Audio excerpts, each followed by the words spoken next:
ناظرین خوش رہیں، آباد رہیں، جہاں بھی رہیں، دلشاد رہیں۔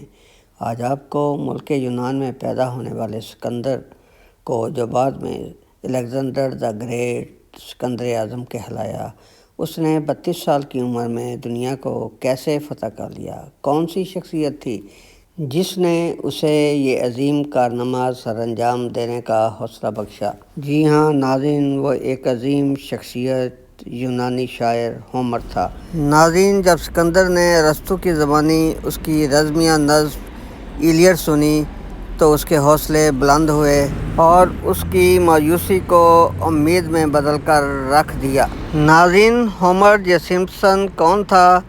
اس نے گریک پوئٹری میں نام کیسے پیدا کیا؟ اس کی شاعری میں کیا ایسی چیزیں تھیں جس نے سکندر کے پست حوصلوں کو ازسر نو زندہ کر دیا؟ جی ہاں، اس راز کو جاننے کے لیے اگر آپ اس کہانی کو مکمل سنیں تو آپ کی نوازش ہوگی۔ ناظرین، سکندر اور ارسطو تو ویسے ہی عظیم ہستیاں ہیں، اس لیے خاکسار آپ کو گریک پوئٹری کے عظیم شاعر ہومر کے بارے میں کچھ عرض کرنا چاہتا ہے۔ ناظرین، ہومر کا پورا نام ہومر جے سمپسن تھا۔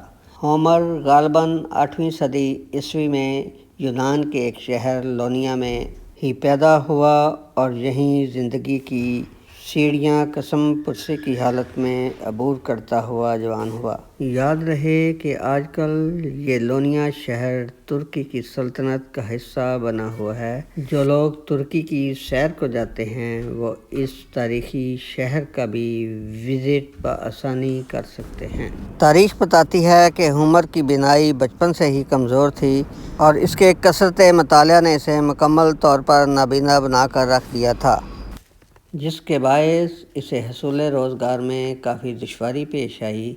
پھرتا پھراتا در در کی ٹھوکریں کھاتا ہوا جب وہ اتھیکا نامی شہر میں پہنچا تو اس وقت اس کی بینائی مکمل طور پر ضائع ہو چکی تھی۔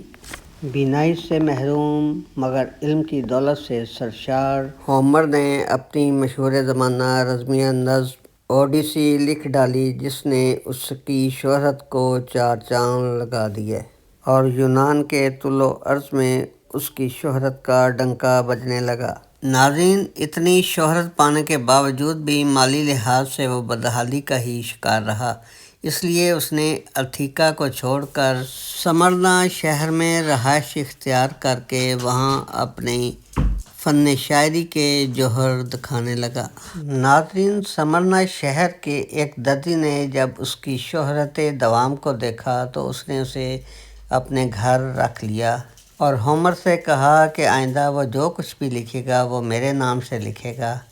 چنانچہ حالات کا مارا ہوا ہومر چاروں ناچار اس کی یہ شرط مان گیا، مگر شومیِ قسمت کہ جب وافر مقدار میں اس کا کلام اکٹھا ہو گیا تو دردی نے اسے گھر سے نکال دیا۔ ناظرین، اب ہومر نے سوچ لیا کہ میرا سارا کلام تو زبانی ہی ہے، کیوں نہ میں شہر میں جگہ جگہ جا کر لوگوں کو اپنا کلام سناؤں۔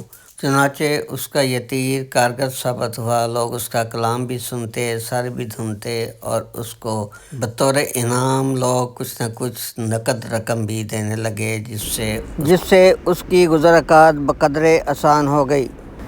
ناظرین، جب تھیسٹورائیڈ نامی دردی نے ہومر کا سارا کلام اپنے نام کروا کر اسے گھر سے نکال دیا تو ہومر نے سوچا کہ مستقل طور پر غم روزگار سے مستقل طور پر نجات حاصل کرنے کے لیے کیوں نہ اس شہر کی کونسل کے صدر کے حضور تھوڑا بہت ماہانہ وظیفہ کی درخواست دی جائے، مگر اس کے باوجود کہ کونسل کے اکثر ممبران اس کے حق میں تھے، کونسل کے صدر نے اس کی اس درخواست کو ریجیکٹ کر دیا، جس پر اسے بہت مایوسی ہوئی۔ ناظرین، ہومر نے اپنی شاعری کی پرواز اور غم روزگار کی تلاش، ان دونوں کی کشمکش میں اس نے اپنی شاہکار نظم ایلیڈ کہہ ڈالی۔ اس نظم میں رزم و بزم، چنانچہ اس نظم میں حقیقت اور افسانے کے علاوہ ہومر نے اس میں رزم و بزم کی چاشنی بھی ڈال دی۔